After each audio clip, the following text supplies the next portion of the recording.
I'm so excited to be sitting down with Jake Trembath, who has been someone that I always love telling the story about how How we we first met. met. So funny. But I'll actually tell a little bit of my backstory with me stepping more into my feminine. Dance was a huge part of it. And I first went more into ecstatic dance, which I know you love. I'm saying that sarcastically. It's a good starting It point. is a good starting point. And on that too, I was moving more into intimacy and was going through dynamics with my husband at the time. And we went to this experience retreat. And I said sex experience just to make sure that was clearly enunciated. And there was these beautiful couples there and beautiful facilitators. And, it's definitely getting out of my comfort zone. Holy crap. And we have this exercise that we're supposed to partner off and not be with our partners. And it's supposed to be in quiet, silent. And the facilitators have a whiteboard up front and all these things. And one person is blindfolded and the other person isn't. And you have to do these different sensory things. And in walks Jake, late. And that's who my partner was. And here's this beautiful man, handsome, buff. And I'm like, oh, shit. And I'm like, okay, yes, please. So we partnered up. That was how we first met, feeding each other strawberries and doing all sorts of things. Rubbing Not strawberries on your sexual. lips. Yeah. Not sexual. More sensual, or like Yeah. evoking the senses. And then we became friends. I mean, it's grown over the years. That was 3 years ago. 3 years, yeah. Yeah. So Jake is, oh my gosh, I'm so excited that you're on this podcast, because as I was diving more into I was diving into my feminine, but then how do I really partner and dive into the masculine and the feminine in the embodiment? And this is where Jake really comes in, and he is not only a master, but a magician and very skilled at what he does. So I'm excited to have you on and have you share. I'm excited too. Yeah. How long you got into dance? How long ago? It was about 5.5 years ago. Yeah. Yeah. You just stumbled into it? How did that? Yeah, it's always been like a thing in the back of my mind. Like I took one dance class in college. I did line dancing just before college. Yeah. And then I probably danced 10 times total as an adult before that. Really? So when did you fall in love with it? So I just gone through divorce and I went to the Westerner about like 3 or 4 times a week. It was like a social thing. I had a decent amount of safety. I was still kind of like a little bit accosted, but Okay, you have to explain what you mean by that. do you care about language on here? No, not at all. So my first or second experience at the Westerner, as I was leaving, one of the employees was like, "Hey, can I have your number? I just want to fuck you." Oh boy. And I was like, At least "No, she was thank you." honest. Yeah, At least she was honest and right. candid. And she worked there, and I was just Oh like, my "Holy gosh. crap!" And then like a week after that, I made friends with someone, and I found a friend group. One of them is Lex, who you've met, and so I met this group of friends, and this girl. Her name. She grabbed me across the room, pulled me over to this group. I was like, "Cool, people that are like my age, and like I can play with and dance with." And then this girl got my number, and then I got another girl's number, and she got pissed about that. And I'm just like, what the hell? Like she's trying to make claim on me or something. And it was just like situations like that didn't feel super good, because it was just like, I just wanted friends. And I literally told this girl 100 times, I just want friends. And eventually I found friends like Kara, Lex, these people that just maintained friendship with me through the years. So, but it was a quick dividing line of who's interested in me for relationship and who's just there to play with me. Yeah. And then I obviously assimilated towards the play with me people. Define play with me. That's a good one. So play with me as in just dance and hang out, and no relationship. Friendship. Yeah, friendship, no toxic relationship, no physical anything besides just dancing and playing. Yeah. And so when you talk about dancing or playing on the dance floor, you're just goofing around with someone. You're just it's like kindergarten playground, but you just have a new game. It's a game that you play with someone else. And so someone that just is there to play and not to take you home, not to have like intentions outside of just what it is. Just being totally in the present moment. Play is so huge. Huge. So you you kind of started going to the Westerner. Then what? And then I realized, and then I got into some pickles because I realized that I didn't have the tools to navigate life as an adult dating. So I grew up in a very structured religious thing where I learned to lie because I was told to be honest. And so I learned to be clever with my deception. So I had to go through this whole process where I had to learn to have integrity.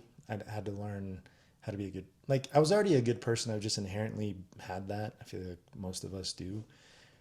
Like I actively work on myself all the time, but I just realized I came into this world or came into this situation with no tools or skills to speak of.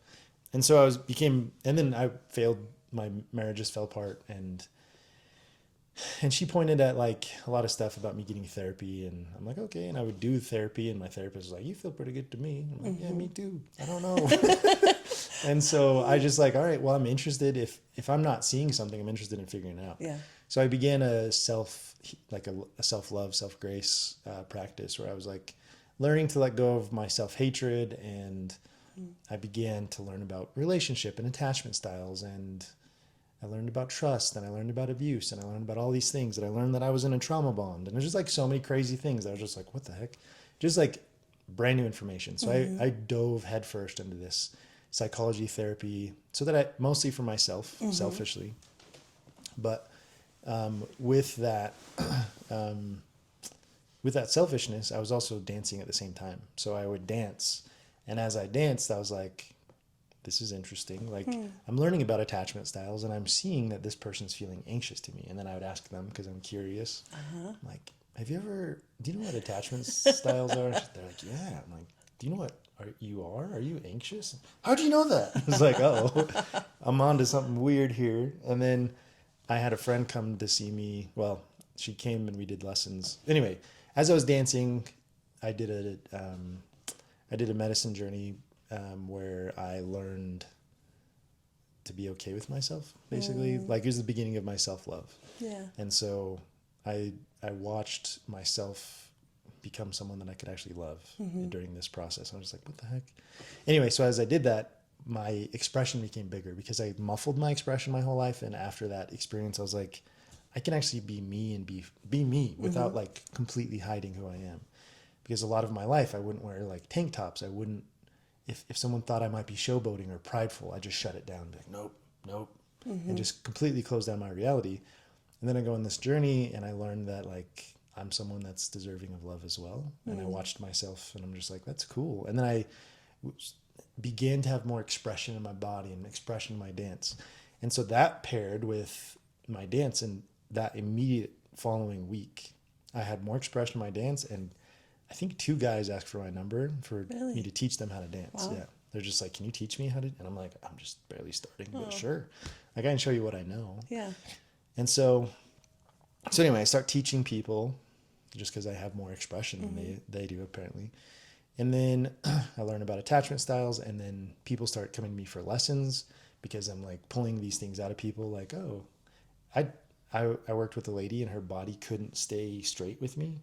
So I'd stand in front of her and she'd turn her body, and it just kept happening. And I just had this like intuitive hit, like, do you trust me? Do you have trust things? And then I asked a lot of questions, and I'm like, have you been abused recently? Like, is that, and that was, her body couldn't handle the energy of someone, because she just like couldn't live with her, so she just like had to always be pointed away. So then I learned about how different attachment styles look in your body. I learned about how abuse shows up in your body. Anyway, this lady comes to see me. I'm working with her, and we're doing work, and I know about anxious and avoidant at this point, and I learned about chaotic, but I've never met one. Have you still never? No, I've met Okay, plenty, I was yeah. like, you still I ran a retreat like 6 months ago, and 90% of the people there were No way. not even kidding. Okay, Like, we're going to circle back to that here in a minute, but let's yeah. do. It's so interesting. So anyway, chaotic or disorganized attachment is indicative by both anxious and avoidant at different times, which is interesting in dance, because if they can't stay in the middle space, they have to like pull or push, then it just shows up. So anyway, I was dancing with this girl, and it's indicative of usually being abused by your primary caretaker growing up, because you don't know whether to like be close or far away, because you're either going to get the shit kicked out of you or just completely dismissed. And so instead of asking if she's disorganized attachment, I'm like, this is going to sound weird, but were you abused by your dad growing up? And she just like stops and just starts kind of like melting a little bit. Like, how do you know that? And I'm like, well, okay, this is getting weird. So anyway, so I learned from person after person after person tons and tons of data. I just asked tons of questions because I was just teaching them how to dance. And then in the interim, I was like, but this is interesting to me. What is this? What is this? What is this? And I started taking notes. And then at the end of a year or two, I'm just like, this is insane how much of people's like life's experience is showing up in their body in the moment. Yeah. And then of course, whenever I say that out loud, everyone's like, oh yeah, that makes sense. But in the moment, it was like so interesting to me that I just like kept diving and like became obsessed. I was reading books like one a week, one a month on average for the last 4 years. And so anyway, so that was kind of the next stage of the process was people started asking me to dance or to teach them how to dance because they had more expression and I kind of looked like I knew what I was doing. And I kind of did. I kind of did enough that people were like, that's better than me, teach me. And then as I was teaching, I started realizing that people get this stuck mentality with something they think they already know. And so country swing is what I was teaching. But when they would watch me, they're like, but that's not what you're doing out there. And I'm like, okay. So I'm like, all right, I can attempt to teach you what I'm doing. And I was taking other dance classes. I was taking West Coast, which is a different dance style. I was taking some salsa, bachata. And it was showing up in this linear, like slotted fusion style of dance, which became known as bar coast. And so I was doing bar coast and helping create bar coast, which is a new dance style. And then I realized I own learnbarcoast.com and a bunch of these other websites for people to learn that. But it's like not something that, like I was okay being behind that. But then I decided that we needed to rebrand for the therapy side because that's what I was more interested in. Yeah. So anyway, tons of lessons, tons of like learning. And then people started wanting the structure of dance. So I started creating it for people. I'm like, all right, this is what I'm doing, I think. And then after a while, it became, these are the rules of this game that I'm playing. And more people started watching. And now we go out in our groups, like we have 20 or 30 people that go out to the Westerner. And a whole section of the Westerner is dancing all beautifully and very similarly. But like everyone's super unique, you know? Yeah. And everyone's like, what is going on here? Like, how's this whole little pocket just beautiful, connected, playful. Yeah. And like, you can just tell the light in the people's eyes, like genuine happiness. And anyway, with time, we've learned that when you dance, you have 3 chemicals running through your system. Well, 4, but serotonin, oxytocin, and dopamine are all going through at the same time. And so you're in this body high. Yeah. You're in a safe environment because the way that I built the container, as I started teaching dance classes, I opened up and dedicated this space for the safety and growth. And as soon as I did that, it was actually a conversation I think you and I had.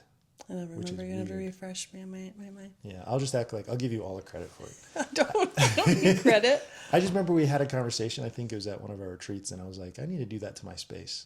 And so the safety of the I can't remember exactly, but it gave me this idea to just basically cleanse the space and dedicate it as a protected space.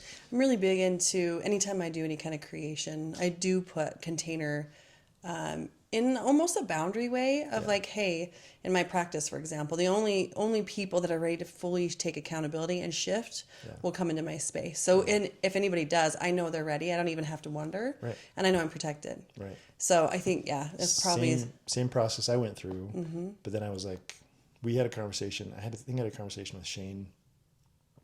And then it compiled into dedication of space. Yeah. So I did that. And then ever since then, it's been about 2.5 years since I've done that.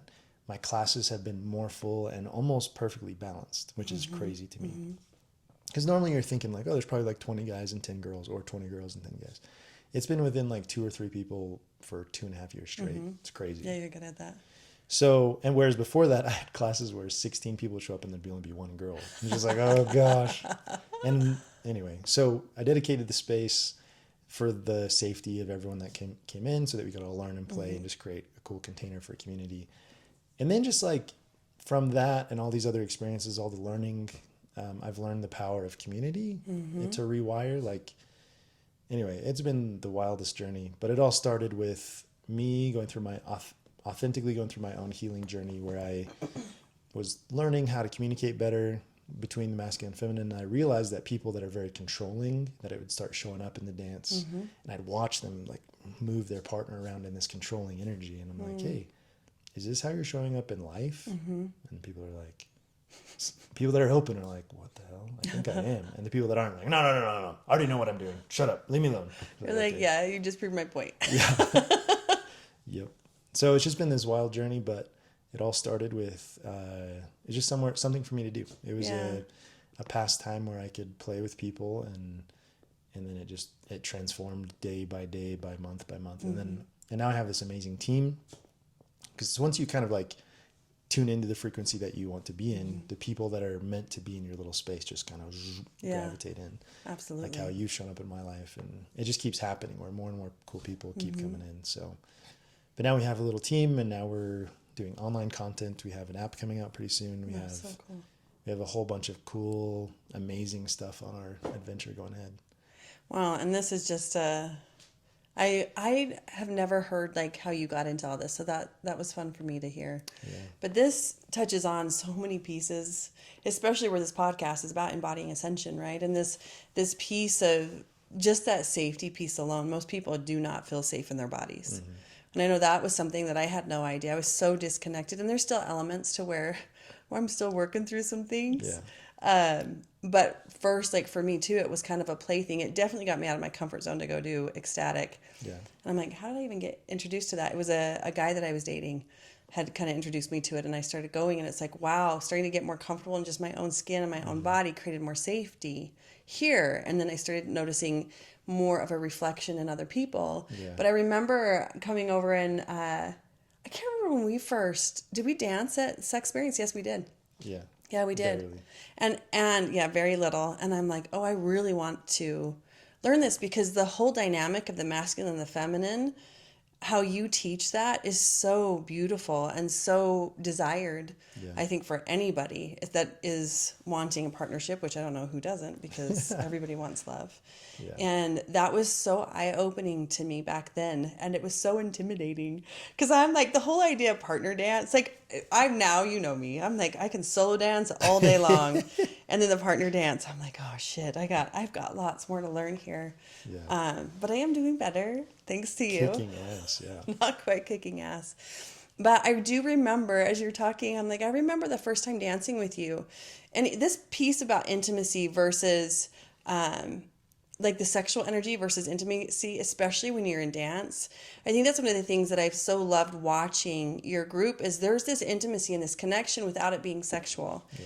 And at first, because you naturally just think, because our society is so conditioned, like what you said, right, this person, wanted your number because they just wanted to fuck you. We're so conditioned to, okay, this energy must mean they want to have sex with me, or I want to have sex with them, instead of, no, this is just about connection. Yeah. And we can go play in this space and have this beautiful experience. And then at the end of the day, I feel more alive and you feel more alive. And then we separate and go, part ways. Yeah. And I remember at first, because you're so good at that, I'm like, oh shit, like, whoa, you're in my bubble. Hello. I'm like, okay, this is fine. And now now I have no problem with that. Yeah. But I had to cultivate the intimacy with me first. And that has been something that dance, there's nothing like dance that really reflects back to you the pieces with the body, the emotions, the masculine and the feminine. Yeah. Yeah, it's such a magical space to see. It's the best mirror. Well, if we think about it, you want to learn all these things. You want to be in partnership. You want that experience. But because it's either sex or no sex, it suddenly puts all this pressure on the sexual relationship. So then you enter this container for a relationship, and you're dating and testing each other out and seeing if you can handle it. And then suddenly a blow up happens, and we just cut the ties and we start over. Yeah. And what we've done is we've created a safe place to rewire the functionality of conversation between masculine and feminine. Mm-hmm. So instead of having to have an end destination of sex, it is now, we can play here and learn to rewire in healthy communication patterns, so that if you change it on the micro, it changes on the macro. Mm-hmm. So you change it in the micro of the 3-minute dance relationship, and suddenly your macro relationships start reflecting back healthy patterns. And you're like, what? I didn't learn that. I learned it in 3 minutes and playing. And that rewires the neural pathways. What's the numbers on that? I can't remember. 24 times faster, 20 something times faster? 20 to 40 times faster. Yeah. I'm gonna stand and play. And dance is so freaking fun. Oh, yeah. Oh my gosh. I'm always exhausted and I'm always so happy. I just have the biggest smile Yeah. on my face. Yeah. Everyone in the community, it's like, so we've had so many people come through from like different states. We've had people move to the state for like the opportunity to dance with us and connect with us. And then we have people, they just get crushes on nothing in particular. Like some people think that they have crushes on me and I redirect them to dance. They have crushes I've on heard dance. about those I know. crushes. It gets wild out there. Poor Jake. I know. He's like, I'm just dancing. I'm just here to play. Yeah. But when they're redirected to the dance in the community, then it has this really healthy, flourishing effect, and it just blossoms everyone. It's so cool. Because like, yeah, we can have a cool relationship, but if you've read, I don't remember if you've read Tribal Leadership or not. No, we talked about it when we did the retreat. Okay. It's one that we got to put on the list for chat about. I'm very selective on what I read lately just because I'm writing and I'm channeling, but now it seems to be, anyway, that's a whole other conversation. The book is all about community and healthy. So you just have different levels or stages of community development. And what we've done is we've created a stage 4, stage 5 community, and which is just different. There's most of the world operates in 1, 2, or 3. 3 is like, I'm great, where you have someone that's like I'm it or whatever, and then we're it and we fight against, it's just the like ego and the God complex a little. Yeah, which is great. You need that stage in your life's development. You have to learn about your greatness, just like we were talking about. But there's a stage after that where you learn that we are great, and there's a stage after that where it's life is great, and that's the stage that we like to play in. And so, anyway, but I've learned that more than anything is you redirect people into the community space and have frequent interaction that's healthy, like dancing, just playing around. It fosters just this amazing environment for everybody. Yeah. And there's so much healing that I don't even touch. I just created the space and everyone does it on their own with that intention. Yeah, you've had some significant people that have come through the group and have had, and I know it's not their story's not yours to share, but it's tempting with some of the stories, especially thinking of cute Katie and her. That's just amazing. Yeah. And even my experience with her, she taught me some things that I didn't realize that, in the space that we had around love. Yeah. That was fascinating for me to learn. I know I'm being I told you about that experience, right? Yeah. Being a little bit vague, but what do you find, especially with this whole embodiment piece, what do you find has been the most fascinating for you?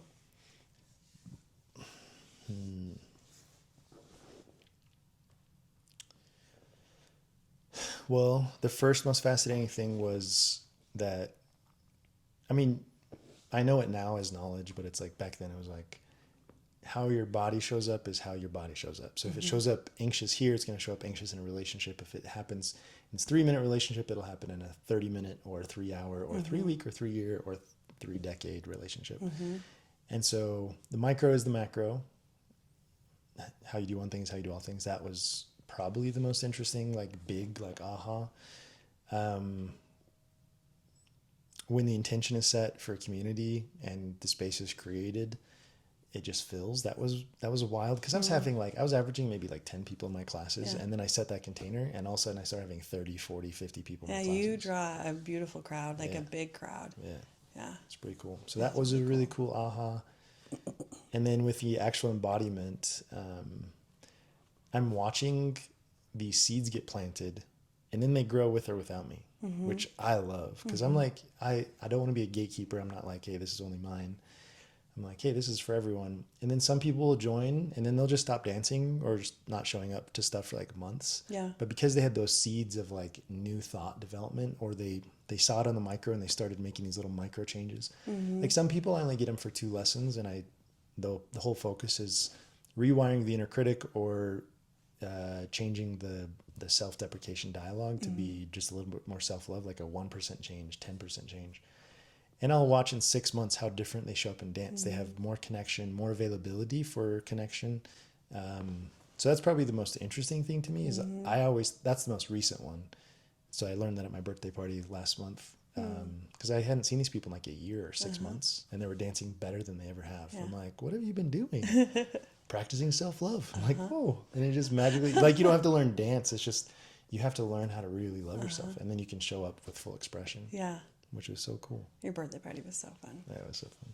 Yeah, I love all of those. As you're speaking, one of the things that I have been witnessing, both when we dance, but then I'm witnessing it since I mentioned Katie, and then it's interesting what happens, I think, for both people, masculine and feminine, but especially I'm going to speak just to me. When there's safety that is held in whatever frame from the masculine, the things that start percolating and that start coming up. Because in our last dance session, I was doing so much better. But if you remember, I was kind of like a little bit pushing away. Mm-hmm. And when you're talking about the anxiety, and I'm in a relationship now to where it's safer than I've ever felt. And I'm noticing all sorts of shit come up within me. Because I've never had something so like just like this, to where all of a sudden you can see all these like frenetic things or like the fear dynamics and whatnot. And I feel like that is something that when I dance with you, it feels so safe that there's all these little parts of me that I'm like, normally I'm totally fine. What is this? Like it's all coming up. And it's so interesting to be able to have spaces like that, because we can go do all the personal work. We can sit in our aloneness and like I can have self-love and I can read all these books, but actually having practices like dance that allow us to mirror is so fascinating and so powerful and so beautiful. That it's so fascinating to me. I still need to come do some dance lessons. We all do. Go perfect that part of me. Yeah, I hold the belief that when we learn to hold ourselves, it allows more stuff to come up, because our soul knows that we're safe. Mm-hmm. We're safer. It's not like, oh, we're going to go like in reality. It's like, you're going to experience more pain than you ever have once you feel completely safe in yourself. It's just going to stretch you out, but it's also going to allow you to experience more joy. That's my belief. And I would agree with that. And then in same thing in containers, on the micro, if you have a kid that, like my kid at some point, 3 years old, I think he was wandering around, maybe 2 years old. He was just wandering and he felt so safe to wander around this whole party, and he just explored around this property. And my cousin was a psychology major, and he's just like, that's really healthy, right? I'm like, is it? Is it healthy that my kid's wandering everywhere? He's like, yes. It means that he feels so safe and secure with you that he knows that no matter what, you're going to be there. Aww. Which means he can explore. I love that. And then he's like, on the contrary, if you have someone who isn't safe, they're going to cling to your leg because everything is a terror to them. And you think about our energy clinging to itself, just like terrified. Right. And then you think about the final release and experiencing the scary things as you like step outside of your comfort zone. But the more safe that we are secure in ourselves and in our relationship, the more I hold the belief that we allow ourselves to experience a little more, to stretch our being, to stretch who we are and what we are. And it allows us to just discover who we are, because if we're stuck tight, we're never going to blossom. And so it just allows us to relax to a point where we can really fully be seen. Yeah, I would agree with that. In my personal experience, I think there are some practices that are a lot more long-winded and painful to go through versus, like we're talking about with dance, of like, oh, we're going to go play. And, it's like when you pointed out that piece with me, it was like there is that internal like, oh, that just like it pings, like is that internal pain point of like, oh, shoot, like, okay, I am doing that. Even now as I'm recalling it, there's emotions there. And it is from past trauma and past things that we've experienced. And it's so interesting and so fascinating to be able to have experiences like that do allow for more grace and love in the experience, instead of, okay, I gotta go, whatever the process is, that some can be really, I'm not a huge fan of the whole screaming and that kind of like, let's go beat a pillow. I think I would rather go dance and go have those experiences. Now, to each their own, but it is such a beautiful process, I feel like, in our ability, though, just where we're like, when you're talking about when we get to go expand more, it's like, or when there's more safety, okay, now we can go even deeper. Like, holy shit, I thought I had already done all this healing, and the layers that just continue to come through. Yeah, I had this conversation with, you remember Courtney? Courtney. Of course, I remember Courtney. She's freaking adorable. She's great. So this conversation just a couple days ago. Her perception of the healing world is very painful, and you lose it's just like so hard and challenging. And I get that, because I've seen it. I've seen the entire world of that, those practices where it's like, oh, it's going to hurt so bad. Well, we're so conditioned that things have to be painful. Yeah. But I really, really my firmest belief is that there's like a stage where we just get to play more. And it's like, that is just, well, according to the science, is actually more healing than anything else. Right. And so, but it's like you do have to do a fundamental base amount of work to get there. You can't just go straight to play and all of a sudden you're healed. But if you do your fundamental, which most of us have done at this stage, if anyone's watching this, I guarantee they've done most of that work. But then there's just like this, you've built the foundation, and then play can happen at a much more, because you're safe. No, have you seen this one where they're doing a study and they give this kid, he's just on a table, and they give him some toys, and he just immediately just starts to play with them. And then someone comes in and just like yells. Just like, it's an argument between two parents, but they're just like, what is going on? Just like super loud and aggressive. And the kid's just like, oh my gosh. And he just like sets down the toys and just watches, and everything calms down and everyone's fine. And he just stays in that position for a while. And then they change out the toys and give him new ones. And he just like, even though it's been like minutes at this point, he just like, and then finally he eventually kind of like hesitantly plays with these toys. That's how we are. And I feel like those scary things, if we can get to the point where we're good, where we have ourselves, we don't scare ourselves all the time. Like, you're doing it. You're effing everything up. If we can stop doing that, the play can happen, and the blossoming just like, it just happens naturally. It's the natural next byproduct. Well, and to your point, it's like that foundational, I would agree that foundational work is so important. And I do wonder, though, because there are so many of us that have done a lot of the really difficult pieces, that I think that it's made the path easier for those that are going through it. I don't think it has to be as much suffering. And I could be wrong, but I liken this a lot to religion. Like, I love that I had my Mormon base, because it did create a foundation, and like my experience was, oh great, now I've graduated, and now what else is next? And it does allow for when we're going through these pieces that it's like, oh, okay, I'm seeing this part. Oh, that hurts a little bit. That pings. Okay, I'm just going to breathe into, like, right now I'm in a lot of discomfort because I'm in this spaces I call the space in between, where it feels janky. And he's just like, okay, I got it. I get to embrace it, but I know this place. Even though it's a different aspect of it, but it does get to be like, I'll have conversations all the time of like, I'm really in my humanness right now, and it's pissing me off. And I get to be more silly and playful with it, instead of like, oh my gosh, the world is falling apart and I don't know where my base is. Because how many times have we gone through that? I know I've gone through that a gajillion times. You're kind of going through it a little bit right now. But like, what's next? Which so am I in some ways. Which I think is a really exciting place to be. And I love those moments of clarity. And oddly enough, it happens usually when I'm dancing. So like dancing, so we've talked about kind of where it came from. Where it's at now for me, it's my place of meditation. So I'll dance with a partner, and I'll suddenly have, maybe hippies call it downloads. But like, I'm a hippie. Are you a hippie? I am. I mean, I'm all things, I think. So I think I'm a hippie and not a hippie, but it's like all of a sudden I get this like flash of information of some problem that I've been dealing with for weeks or months, but I'll just have just the right like experience, song, dance, partnership, whatever, and it just sinks in just right. Like, it's so beautiful. And then it's like, that's my next step. And then it's like, I just hold on to that information. I'll keep notes of that or whatever. And then that feels like the next stage of my journey. So what's cool is I have now, instead of just one person that I experience that with, I have dozens and dozens of people that I can be in flow with, and just have this amazing partnership dance. And then we're both just getting these like download theta state brainwave processing things. It's so cool.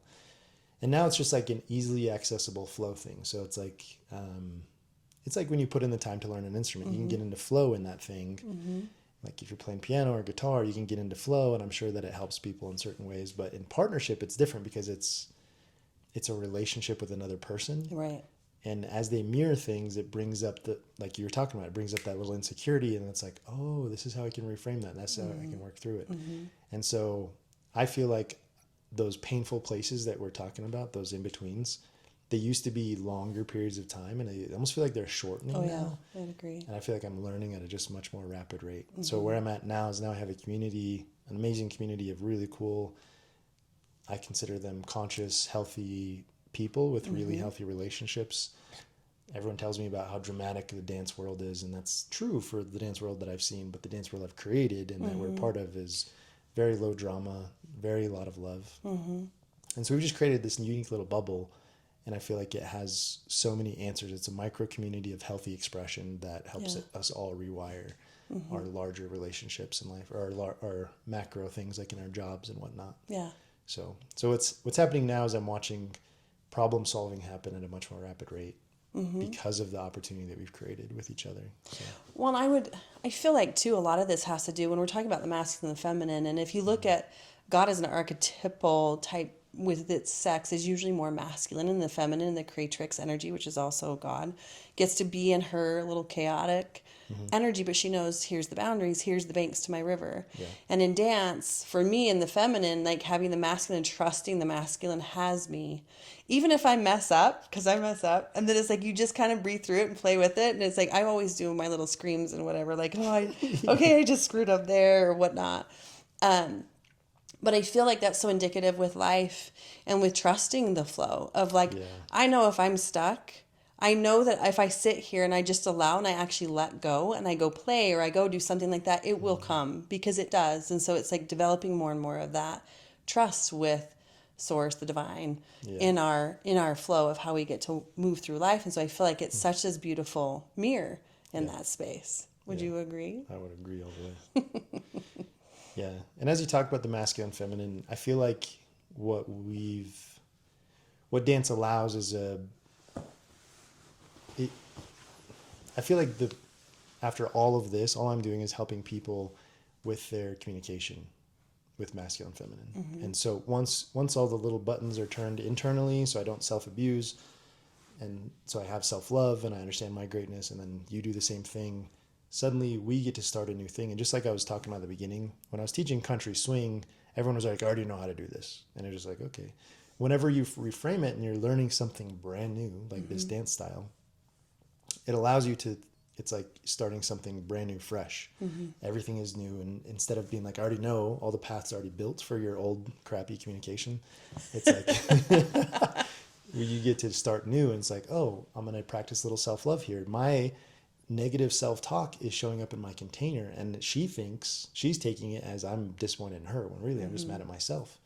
And now you're realizing how the relationship starts to bleed and how your communication is ineffective. So then you reframe that, and suddenly you're self-sustained. You're not constantly bleeding onto them, your inadequacies. And then eventually you start to communicate and you start to play and you goof around a little bit and you're saying something and they say something back. And you're just saying yes and to each other, and you're encouraging and loving, and you're literally rewiring those neural pathways that have been, however old you are, years of most likely unhealthy expression to the point of healthy expression. And then you can watch as if your childhood self was stuck in that relationship pattern. You can watch yourself grow up into healthy expression as an adult. Like it's exactly what rewiring the neural pathways is. And then you have healthy expression where you can learn at a much more effective rate. Because it used to be, and it still is sometimes, but it used to be when I'd communicate like 5 years ago, where I just read everything wrong because I'm just looking from my own lens. Right. And I was a violent communicator, and I assumed so many things, and I just didn't see because I knew that they were telling the same story that I'm used to. And so I was looking for all the evidence, and now it's at a point where it's like, all right, I can settle myself down to the point where I can actually be open and interested in their expression and where they're coming from. And it helps me heal the internal vision of masculine and feminine in my own system. And then it starts to show up outside. So now I am inviting, because I'm doing my internal work in this space, inviting feminine to show up in a more healthy space. So instead of that old energy of like, I don't trust women, I can be in the space of like, I'm completely trusting. I trust our container. I trust where we're going. I trust our play space. And then that allows me to heal in ways that nothing else could have healed me from. Like it's the mirror. It's the playful mirror that teaches me more than I've ever learned, which is why I feel like I'm on some weird speedy track right now, learning so many things. Well, you're so passionate about it, which I think is... It helps. Yeah, makes a massive difference. And this... Like really when we break down everything as especially part of our existence and this piece of what I feel like everybody wants to create, you know, how do I be a better version of me? How do I, especially again, talking about this idea of ascension and embodiment This core piece of the masculine and the feminine is it's a core wound that all of us in our unique ways in the cogs of the cosmos and all the things are doing a piece in that somehow. And I feel like my whole life I've been more in my masculine because that has been safer and the masculine hasn't been safe. In fact, I was just talking to someone the other day. I don't know that I've ever felt fully safe with the masculine my entire life, which is an interesting statement. And it's like when I asked someone, do they feel like they've ever been fully safe with the feminine? It's an interesting thing to actually reflect on. And granted, I have masculine and feminine within me. So do I feel safe with my masculine? Do I feel safe with my feminine? And this piece is so fundamental to us just in our evolution. And so again, to have this embodiment of dance and that practice is so key to all of this. So it's like, I love that you're doing what you're doing, and I like that I get to be a part of it and come play here and there. Yeah. And then who knows in the future, right?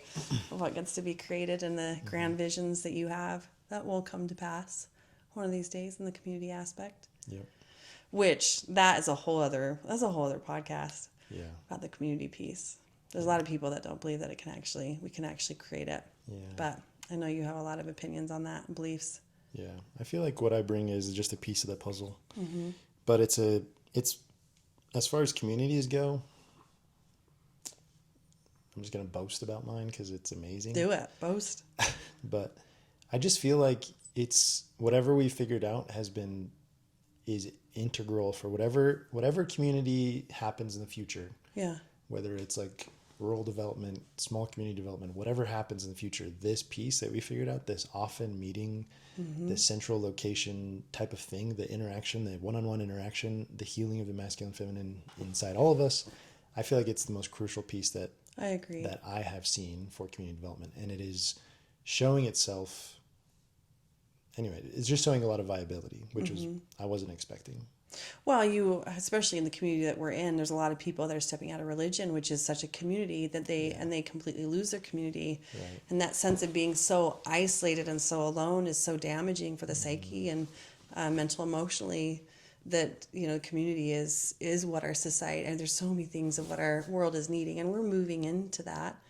But it's like what I love too, and as I was listening to you talk, and I'm seeing and remembering, the community times when I'm there and we had these different experiences. I always am shown, like, when communities like that gather and they do things like that, like what it sends down to the grid lines and the ley lines and the planet, it's so, I don't think we even fully understand what happens and how that ripples out. Yeah. It's like, no matter how small or how big these things are, they're so impactful on a global scale.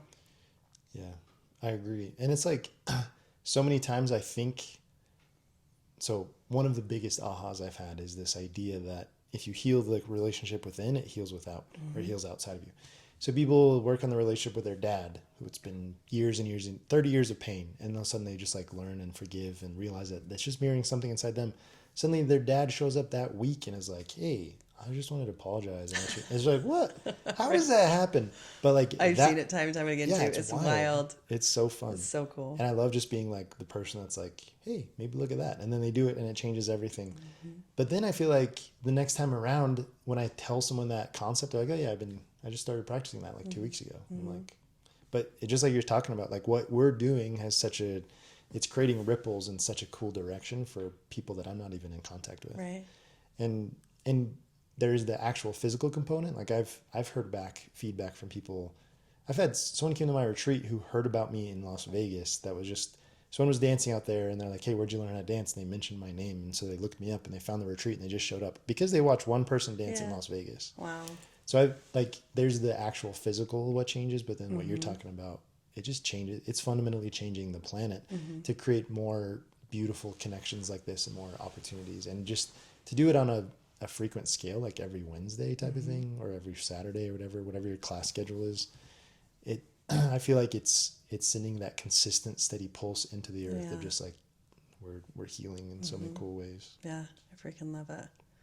Oh my gosh, all the good things. And it's like when you were talking about the communication, the nonviolent communication, that book is so good. Yeah. I remember when you read it. Anyway, I ended up reading it, I think around the same time you did. It was Yeah. like, oh my gosh, that's such a good book. And I'm rereading it again. I've got a book club, 2 book clubs right Oh, now. you do? And one of them is rereading Nonviolent Communication. Yeah. Yeah, I need to reread it myself. As we're talking, there was a reel that I was just sent by, what's his name? Gabor Mate. Am I saying that right? Yeah. And he was on a podcast and she was talking about some sexual abuse. Because sexual abuse is so prevalent I don't know anybody that hasn't had some sort of sexual abuse. And they get so identified with the abuse that happened and the person who was the predator. And in this, I'll have to actually share it in the show notes, but in it, he actually says it's not the abuse, it's the fact that you didn't feel safe enough to talk to someone about it that created the trauma. Yeah. And it was like, holy shit. Talk about safety pieces. And again, this just comes back to no matter to what you're talking about with your son or with these dynamics, like if we can feel safe enough here, it doesn't matter what we're going through. We know we'll be okay. Mm-hmm. And again, that's where dance is like so amazing because it does help to create and cultivate that safety within the physical self that just mirrors everything that I think is beautiful. Yeah. And it's a barometer. So you get to show up every week and see how you're doing. It's like, oh. I'm like, oh, shit, I'm doing really good today. Or, oh, crap. It's like, oh. And you could just be having a bad day, but there's a consistent, steady trend. Yeah. And anyway, there's a stage that people hit. And because I feel like we've cracked the code on just like easy dance experience. Dance is not step, step, step, step. Instead, we've narrowed it down to the most important pieces and eliminated all the dumb stuff that is unimportant for connection. Because we've done that, most people within a month of dancing, they hit flow with partnership. And that is the most mind-blowing experience. It's just insane. But some people hit it within like 2 weeks. Some people hit it first day. It's crazy. But some people hit it within 2 weeks or a month. And when that happens, I feel like there's like this like brand new light in people's life and this new, and like you're going to stumble and you're going to step back and you're going to lose it for a second. And then you're going to be like, oh no, if I lost it forever, was it just an accident? But eventually you'll find it again.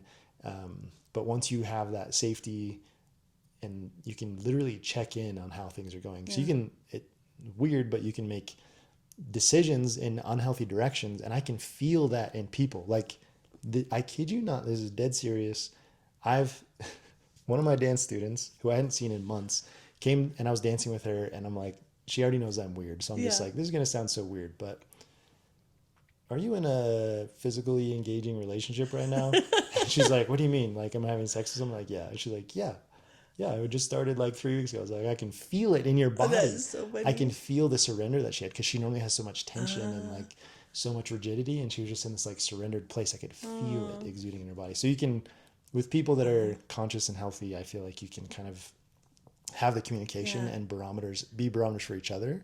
Not like, hey, you're doing this wrong or this is bad, or I can definitely tell this. Just be like, oh, I'm noticing that you're softer. What have you been doing that's helping you get softer? And they probably won't tell you that they're getting laid, but like, well, having really amazing sex, right? Which does heal. So it's like, oh, it does. Yeah, absolutely. Yeah. Oh my gosh, I freaking love it. What would you? Okay. Where can people find you? Because right now you're in a little bit of a transition space, so I can update it too. But for right now, if somebody's wanting to even just start or they're already doing Yeah, so we're selling our property. We've just had too many run-ins with the city. I just don't want to be there anymore. So we're looking for a new city, new location. Nothing's nailed down that. You can find us online at soulcoast.dance, and that will be forever.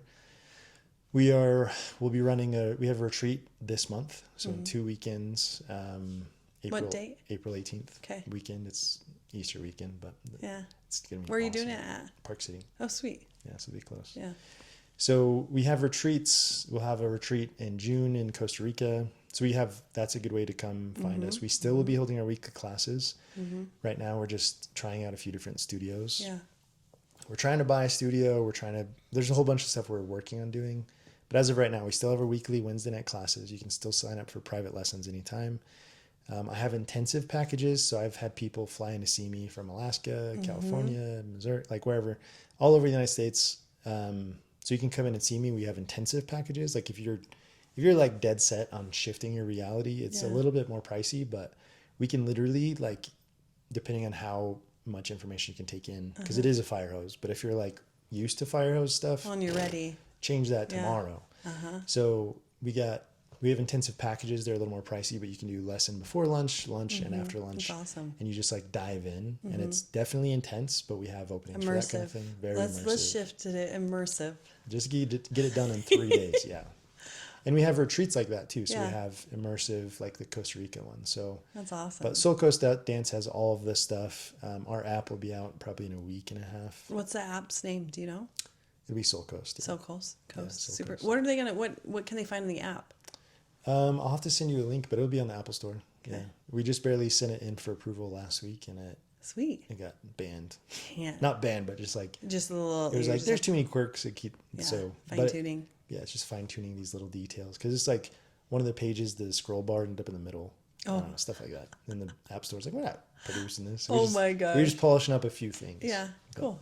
Well, I'll make sure and put all that in the show notes for sure. Yeah. And I want to have you back because I want to actually dive in a little deeper. I'm trying to keep these episodes to like an hour so that, I'm not a Joe Rogan that can do a 3-hour podcast and people are like, yes. Yeah. Not yet, at least. But, talking about the community piece and some of those parts I think would be, especially because I know where you're wanting to go. And I'm definitely there's several of us that are wanting to create community aspects and literally changing the frequency and the vibration of the planet and reweaving the grid lines and all the fun things, which I freaking love.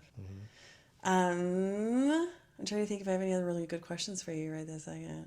Is there anything else you want to share?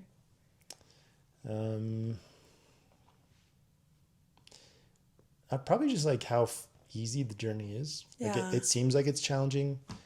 The way I see the world is we all have just these different opportunities to go through whatever you want.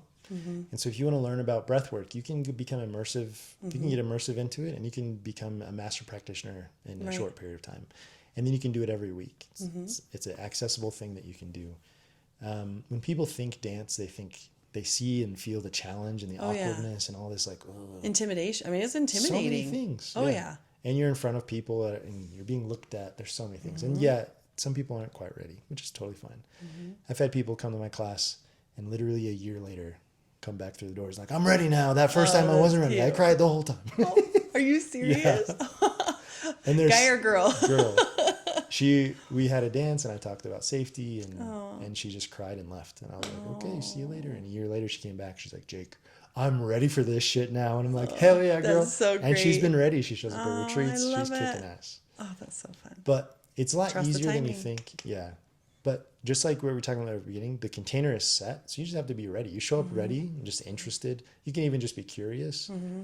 And it's so much easier. The two things I get the most often is way easier than I thought. Yeah. And this is more therapeutic than anything that I've ever done. I have so many people that have had years and years and years of therapy, 6 years, 10 years. And they're like, 3 sessions with you is more than 10 years of therapy.